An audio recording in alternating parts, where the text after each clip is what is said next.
You got to be more quiet than that. How can we go live when we're breaking up so badly? We're live right now, Danielle. Say hi. Like, I can't even understand what you're saying.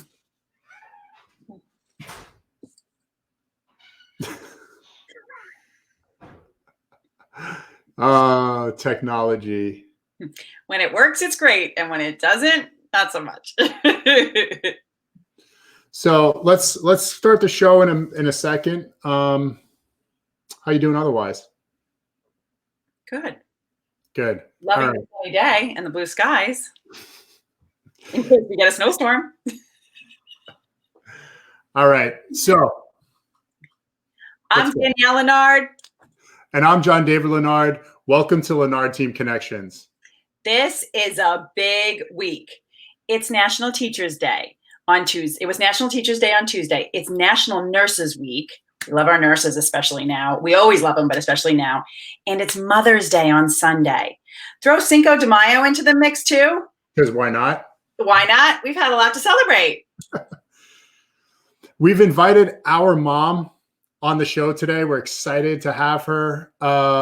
And it took a little bit of coaxing, but eventually she said yes. Yay! But first, some good news. Nurses Week is this week, and it has certainly taken on a new meaning this year. There are so many restaurants, national chains, and online retailers who are offering free or deeply discounted items. It's super awesome. Well-deserved. I know, you got Dunkin' Donuts, Cinnabon, Applebee's.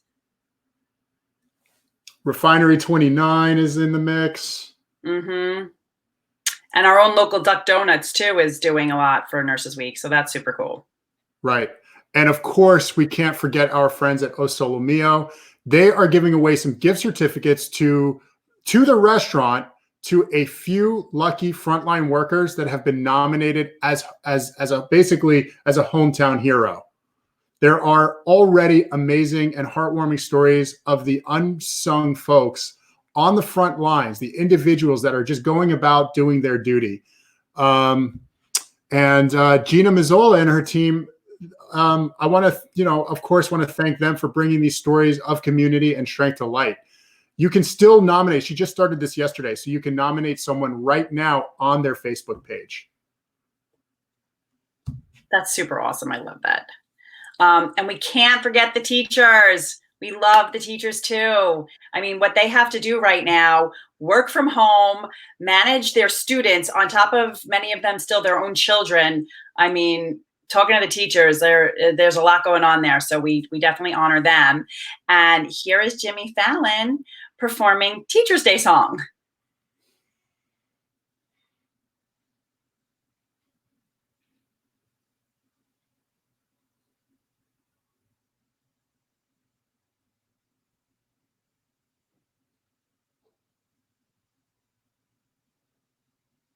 Well, it looks like we're having more technical difficulties. It's that kind of day. It's good. Definitely check it out. Love Jimmy Fallon. He's funny when he's funny. What can I say? And the other thing is, Danielle, frankly, we grew up with a mom as a teacher. So we're happy to have her. We have her here on Mother's Day, but it's also Teachers Week. And she was a huge inspiration to us and always instilled a lifelong love of learning, Absolutely. which, we use professionally now, that desire to grow and masterclass. and we so we have a love, we have a love for teachers. It's been, we grew up with it in our own home, and we respect and admire all the teachers out there that are just going above and beyond to help fulfill their own duty that they took on the responsibility to be a teacher. And it's so challenging right now with the technology, as you can see today, even with this, where we sometimes struggle with it. People are out there doing what they can, and we thank them for it. So true. So true. Well, right now, my brother doesn't know there's one more piece of good news that we're sharing here today. I just wanted to say that I am so proud of my brother, Jon-David Lenard, because he saw a need. And people step up, and you just never know when and where, but he shows it's possible. So he saw the need for the K and the NK95. I'm having a moment now. KN95 masks. Through connections and through partnerships with like the Smithtown Children's Foundation and Stefan, they were able to raise $7,000 so far and already deliver 2,000 masks to the local nursing home. Much needed. And I just want to honor what you've accomplished. I'm so proud of you and I love you and it's awesome. Oh, thank you, Danielle. Thanks, guys. I appreciate that. Look, I never wanted it to be about me. I just felt like I wanted to do something and, it's just a matter of putting the puzzle pieces together and just having a belief that it could be done. And thankfully, and with a bit of luck, to be honest, I was able to find some of the right people and put it together. So, look, I appreciate that. I appreciate that, but it's also like none of this could have happened without the people out there, the people watching this show, are my friends and the people in the community and the really the followers of Smithtown Children's Foundation that opened up their own wallets and pocketbooks and donated. Some people out there donated over $1,000 themselves. So really, it's a testament to the community that we live in, and we love our community. So we want to take care of it and do what we can. But thank you very much. I appreciate you taking this moment. So if you have a good news story from around the island and would like to have us share it, please put it in the comments below and we'd be happy to see it. That brings us to our guest, our mom, Barbara Lenard. With Mother's Day this weekend, we wanted to honor our own mom. And not only is Sunday Mother's Day, but today is her birthday. So show her some love in the comments and let us show you our mom. Hi, Mom.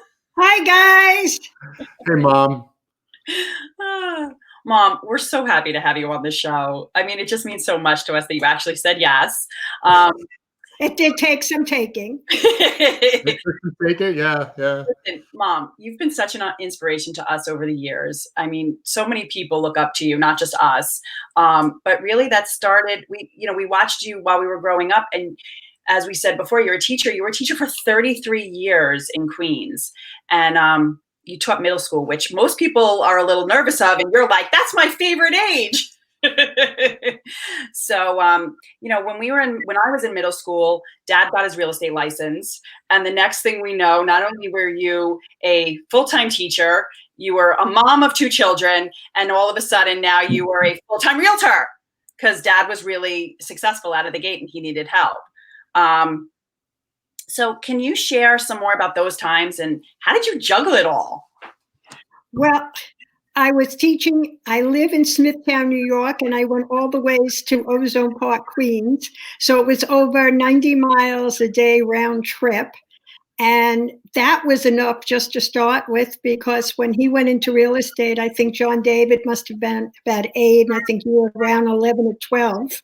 So I would come home and I had spent time with you. And now all of a sudden he gets his license and he says, "Can you get your license just in case I ever need you?"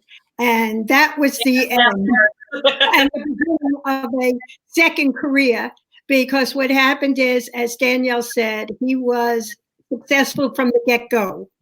So it would be, I'd come home and it would be, "Barbara, I made an extra appointment. I can't cover. Can you go and help me out?" And also, we have open houses this weekend. And in those years, open houses were like we do them now, an hour and a half. They were 3-4 hour marathons. And I used to take you along with me, both of you, with an electric typewriter, because it was before computers. We plug it in and we do reports and homework and everything at the open houses. So that was how we had to juggle and fit things in. But then I still found time to spend special times with you guys and taking JD down to Northport and going shopping with you and taking you to dance class. So everything was able to. You were like ahead of the time. Like you were like the moms of today where you had to do everything and you made it look seamless. So thank you. Yeah. We never, growing up, you never made it about yourself, right? You were really selfless. So, I mean, you were getting up. I know I'd be getting up for school and you were long gone. So tell us about like your day. What was that like? Well, I'd get up at 5:15 in the morning. I'd have to be out of the house by 6:15. So I had to be highly organized. But I did do some cheating. Like sometimes I'd jump in the car and go to the local deli to get the special for lunch. In fact, the deli special was known as the JD special after a while. And so I did that. And then it's just that you had to have a schedule. You had to have a schedule, yeah. And things were quite different then. I mean, you couldn't pay bills by just automatically having it deducted or through your computer. So you had to have time, space to do things like that. Okay. Yeah. So before we move on, I have one more question regarding like your experience as a teacher and how that's transcended, frankly. But you have Barbara Lenard / mom that everybody knows and loves. Tell us who's your alter ego, Teacher Barbara? Teacher Barbara. When I look back, those were the very, very good years because, as they said, I was a middle school teacher, so it wasn't. It was always exciting. Those are the years that everyone said, "Oh my God, the early teen years." So I really, really enjoyed those years. And I still have to this day on Facebook, I am connected with some of my former students. And some of the worst students became teachers. So I credited you and worst students. I don't know what you mean by that, but yeah. Let's just say though that they credited you. Yes. Right. That I remember Justine or Jennifer sent the letter saying that you were instrumental in causing them to become a teacher. So yeah, I see Jennifer on Facebook now and I laugh because her kids are now school age kids. So I'm wondering how she's coping with that. But I have to tell you, being a teacher was an easy transition to doing real estate also. Because with teaching, you're trying to have a subject that they understand, but you're also like a social worker and dealing with their needs and helping them progress. And that's the way I, felt when I came into real estate part-time and then left teaching much earlier than I had expected to go full-time into real estate. And it was an easy transition because same idea. People are going through the most exciting periods of their times or the most difficult periods of their times with a lot of challenges. And I feel that our team, we're all there for them. So it's bringing my teaching empathy to the real estate world. Okay. Good point. So, Mom, you've seen a lot of changes take place in the real estate industry. Oh, yeah. Especially as technology continues to advance. And what most people don't know is like you're far better at some of this technology than sometimes even me, like, with younger people. So can you share more about your journey in real estate? Well, the journey started, I can remember when my husband first entered real estate. There was the days of they didn't even have a book for the real estate agent. It was these tear-off sheets. So Friday afternoons, he would come home with a whole box full. He'd dump them on the floor in the box in the den. And Jon-David and Danielle had the honor of tearing these pieces and putting them into it was just a little binder. Yeah. Because he couldn't bring them home in pieces. He had to come home with the stack. The stack, yes. Oh, they and came out once a week. and you had to organize them. Mm. And that's what the real estate agents used. If a house came on the market on Monday, the world wouldn't know about it until it was printed up and put into these sheets, and then the real estate agents knew about it. So things were quite different in those days. That was how the real estate agents learned what listings came on outside of their own offices. And then the other way the public would learn is if they would see it in the local newspaper, because it was important then to make sure that your listing or your office came out on the top of the list for the town. So So that's how they found out. And when they would come to see a house, they'd call an agency or they'd walk in.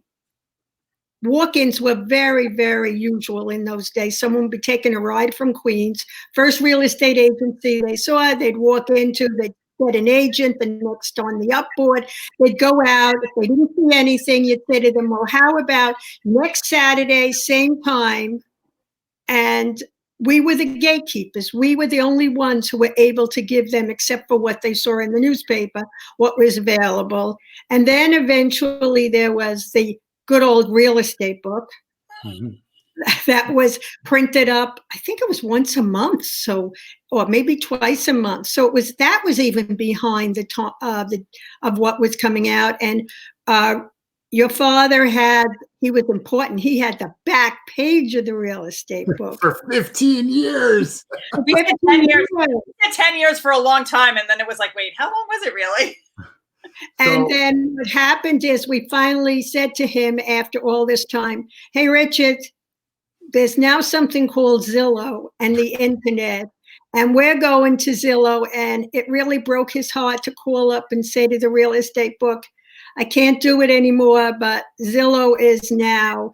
So that's how, now everything is with the internet, that people, as you know, they're online in the middle of the night. Now being home, they're online a lot, and they're calling the agents and, inquiring about the houses. Now they have the connection. So now a lot of the information's out there. I mean, now we have our own website. We have all of the things that we're doing, but really it's about you and what you're doing. Like you haven't been resting on your laurels. I think you still love this, but you take out, as I remember you getting your first iPhone and saying, and just saying like, I'm not going to get up until I've got this figured out. And now you're like anybody else is, but when the iPhone first came out with that user interface, you were committed to it.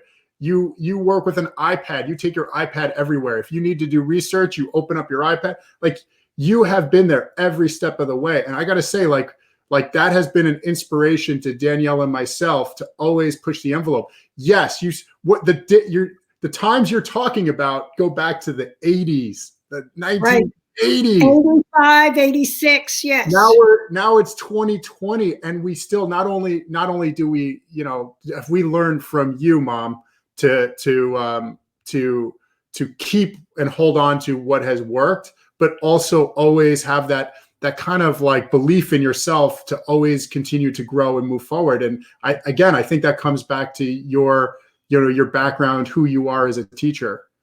But it's also you guys, because I see you growing and you looking for new ways of doing things, and it empowers me to try to follow your footsteps now in doing everything. And I'm very proud of what you're doing and the progress you're making, including what you're doing now with this program, the Lenard Team Connections. Oh, thanks, Mom. You're our biggest fan. I am. But Mom, seriously. So here's our question. Our next question to you also is that your generation, without giving away your age on your birthday, your generation has seen a lot. So is there anything like you can compare this to, or, Well, not to give away my age. Well, being I was born during World War II. So what's amazing is, since it was such an unusual time period, even though I was very young, like it ended when I was 3 years old, to give away my age. I have I have memories of it. And there are some things going on now that bring back these memories. For example, the rush on toilet paper when the virus was first starting. Yeah. Brought back to me the idea of and the memory of the rations that took place during World War II, where early in the morning, it was still dark out, I guess in winter, my mother would put me in the carriage and take me to the stores to do the shopping. And also they had cards, so they could only get a certain amount. And there were people, though, who were getting things on the black market, like sugar was very special in those days, as it always is, but hard to get. And people looked down upon anybody that did it. So anyone that didn't obey the rules, So what you're saying is like it was more of an attitude of we're all in this together. Correct. That's interesting. Okay. So, and also a feeling of the community like we're having now. Yeah. All of a sudden, I mean, I lived in an apartment house in Brooklyn. We were one family. Everybody watched out for everybody else. And also your family, Sundays was Sunday dinners, Sunday get-togethers, or going down by trolley to the to the beach. And, it was family time. That's what you had. You had families out with each other. And that's what I'm seeing now. I look out my living room window and I see people on roller skates. I don't remember the last time I saw kids on roller skates. So I think it's bringing back more of family, more of community, more of togetherness, like existed at that time period when we all had to be together. Mm-hmm. So then that's a really interesting perspective.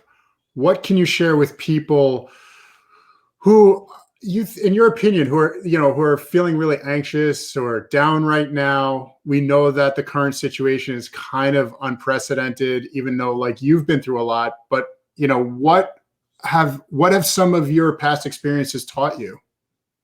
Well, I think my past experiences in life has taught me that I always have to move forward and look forward, that there's a future. And someday we're going to look back on this time and we would have learned something from this time period. And that you just have to keep learning, keep trying to to eat well, to exercise, and just keep yourself moving and going. Yeah. I mean, my goal was 3 miles, back to 3 miles a day, and I made up to 2.9. So I'm getting close. Are you kidding me? That's awesome. I love your spirit, Mom. Thank you. I thought back like at the very beginning when I think some of the fear, and at least I'm speaking for myself here, but I think some of the fear that I had initially has been receding steadily. I'm not as anxious as I was before, but the thing that I tried to tell myself to get myself through this was when I do look back, because this is what made me think of this. Eventually, this too shall pass. It will happen, right? One way or the other. The bubonic plague still isn't the plague from 500 years ago. So I guess the point I'm trying to get to is I'm asking myself the question, like, when I look back on myself now, who was I? And was I proud of that person? Or, we're all going through a lot, but I think it has a lot to do with how we respond to it. That's kind of what you're saying, right? Correct. Yes. That's one thing too. I do think that you've taught us resilience, and I hope that people can take some of your advice. I know a lot of people look up to you, and a lot of people, Mom. Thank you for that. I appreciate it. Mom, so just to shift topics a little bit, today's your birthday. Yes. And Sunday's Mother's Day. Do you have a favorite birthday memory or Mother's Day memory that you want to share? Okay, birthdays, I can't think of anything special. Mother's Day, I have 2 very specials. One is when Max was a year old and when Max was 2 years old. That's Danielle. Yeah. Richard and I went down to Florida to spend 2 Mother's Days in a row with Aunt Ethel, who's Richard's aunt. Oh, I'm going to cry. Who we loved very, very, very much. It meant a lot to us. So those are 2 special Mother's Days. And the other one is something that occurred 13 years ago, and it was a Mother's Day in Taiwan when I got a call. I got a call. It was a few days after my birthday, and I got a call to say, can you come immediately to Taiwan? Virginia's having the baby early. And I got on the internet. This goes back 13 years. I got on the internet and I found a flight out that night. And I woke up in New York and I went to sleep on an airplane flying to Taiwan. And I got there Saturday morning. And then the baby was born Sunday, and it was Mother's Day, and I was able to share Virginia's first Mother's Day as a newborn, my son bringing this little bundle of joy, holding him in his arms so we could see him, and seeing Mateo for the first time on Mother's Day. So 2 very, very special Mother's Day. I think it requires a little bit of context that at the time Virginia and I were teaching English in Taiwan. She got pregnant there. They had world-class healthcare system, so we decided to stay. But yes, at a drop of a hat, it wasn't like we had kayak and things like now. It was a little bit more challenging then, but you just bought a ticket and you were there. And I was this close to coming. So my husband said, do you really want to take your 8.5-month-old daughter on a plane for 24 hours? And I said, no, I don't. I want to be there. My heart was there, but. Mom, you got a lot of happy birthdays coming in. Shannon is wishing you a happy birthday. Linda Rose, who's also been a big fan of the show, is wishing you a happy birthday. That's really nice. David Olnick says that he gave away your birthday. It's 39. David. Thank you, Michael. Thank you, everybody. I see the birthday wishes coming across the screen. And I want to thank you, Jon-David and Danielle, for having me as your special guest today, because this is now going to go down as a very special birthday. Yeah. And as we say, we're all going to come out of this, and we're crossing the bridge, and everything is going to be wonderful on the other side.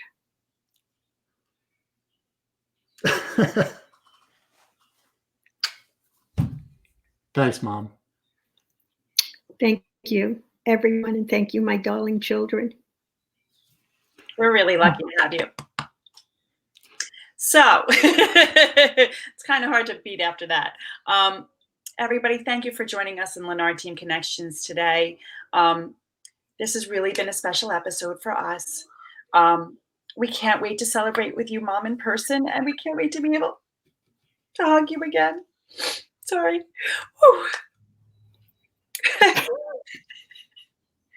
Anyway, so we look forward to connecting with more awesome people like you. Although you're our favorite, I think people will understand that. And in the meanwhile, if anybody had someone else they would like us to highlight or share, that would be our honor and pleasure. In the meanwhile, stay healthy, be well. Mom, have a happy birthday, and everybody have a happy birthday and stay safe. Thank you. Thank you again, everyone, for the wishes.